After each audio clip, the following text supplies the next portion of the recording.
When the animals boarded the Ark 2x2, no one said anything about bunkmate compatibility. Excuse me, Freddy, but your mud tracks are inching dangerously close to my decorative nest zone. It's a bunk, not a ballroom. Besides, your feathers are everywhere. I sneezed them out of my snout this morning. That is not how royalty should be spoken to. You're not royalty, you're just pink.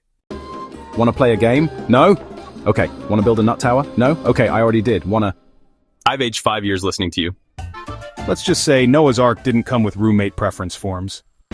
So, things are getting a little wild on the Ark.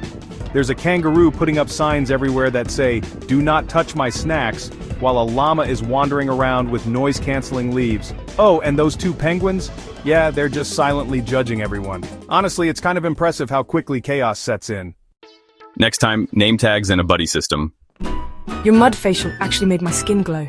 Your feathers make good pillow stuffing. Sometimes the best pairs are the oddest ones, especially when they learn to live at peace. If it is possible, as far as it depends on you, live at peace with everyone. Romans chapter 12, verse 18. Subscribe for more Ark Diaries. New episodes every week.